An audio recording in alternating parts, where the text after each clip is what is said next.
Week 1. Who else to open up against besides the Atlanta Falcons? Last year, we got to watch an exciting 38-3 victory over the Green Bay Packers, which in my eyes was out of character for the Saints. We were displaced and played them in Jacksonville. This year, we hit the road to play the Falcons in the Mercedes-Benz Stadium. Let's go ahead and preview this game and make a decision on who we think is going to win.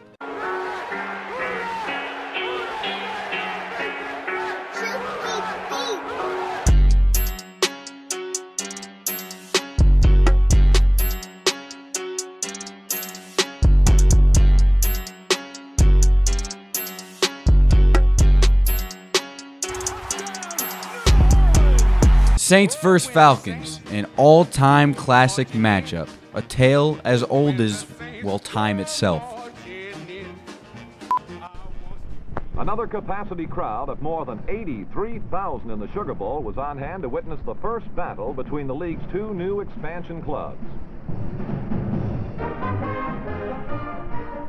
With the Saints ahead 3-0, quarterback Randy Johnson got the Falcons rolling with a 21-yard completion to Ray Ogden.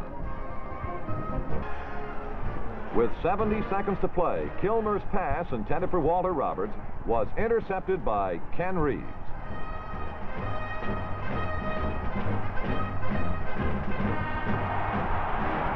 But interference was detected on Jerry Richardson of the Falcons, and New Orleans maintained possession of the ball.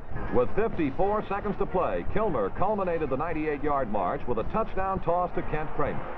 The pass gave New Orleans a 27-24 triumph and their second victory in National Football League play.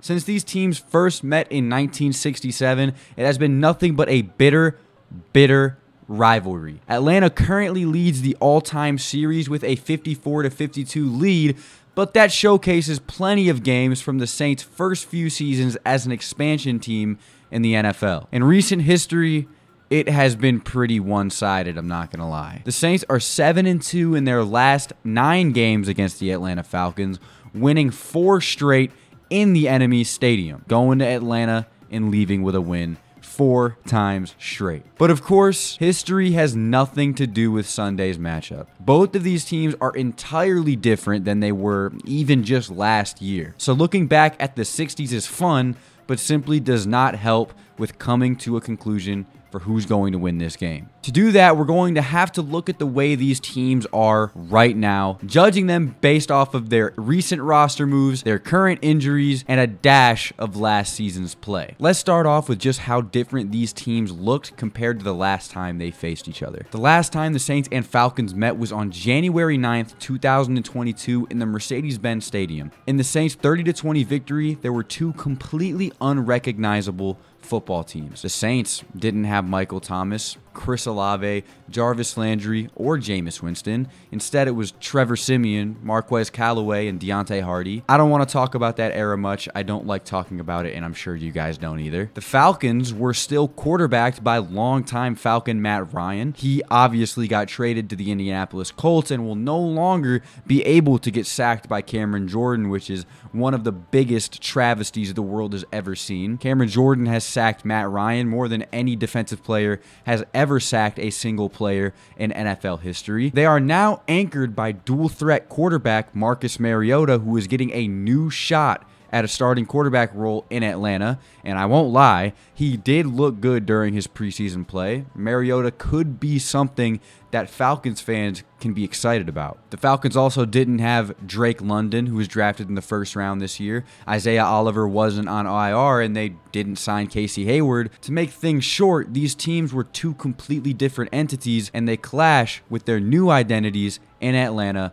on Sunday. Games like this are especially hard to call. Like I said, these 2 teams have 2 completely different identities, and because of that, nobody has seen these 2 teams play. They are completely different than they were last year, so looking at last year's stats are irrelevant for both sides. Here, I'll give you an example. The Falcons were ranked as the 31st in the league for run offense production last season, But considering they now have Marcus Mariota at the helm, who is a run-heavy quarterback, stats like that can change. The New Orleans Saints were dead last in receiving yards per game last year, but we all know that's going to change with getting Michael Thomas back and the additions they've made. So looking at these stats from last season does nothing to justify the outcome you predict for this game Sunday. While I haven't seen these teams play and I don't really know how they're going to look on the field, I do know one thing.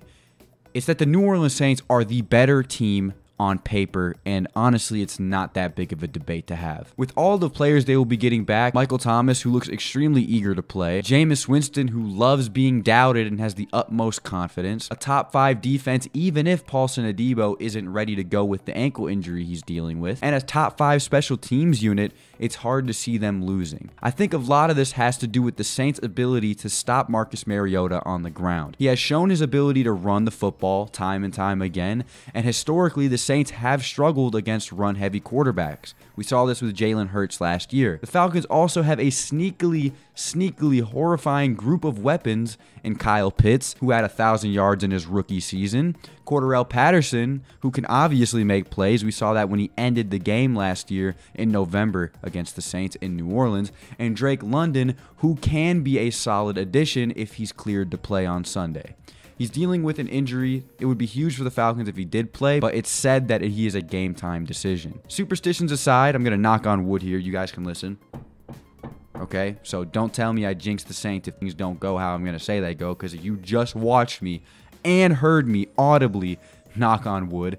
I will be picking the New Orleans Saints to win this game. It will be extremely fun to watch, and I haven't been this excited for a season opener in a really long time, so Sunday can't come any quicker. I literally cannot wait. I'm sure you guys can say the same thing. Let's go New Orleans. Let's go Saints. And all hail Michael Thomas. WHODAT. Sorry for the lack of analytics in this video. I hope you guys understand. I don't want to sit here and base this game's prediction completely off of what happened last year. Like, Atlanta had this last year and the Saints had this last year. This is a completely different season with a completely different team on paper, and either of these teams can win this game. In my opinion, it's a coin flip because it's not safe to say one team is better than the other until we actually see these teams play on the football field. But after looking at the rosters on paper, I can say, off of projections, I do think the Saints are going to win.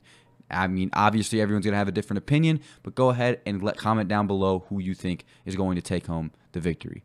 Thank you guys so much for watching. I appreciate you for stopping by, and I will see you boys in the next one. Adios.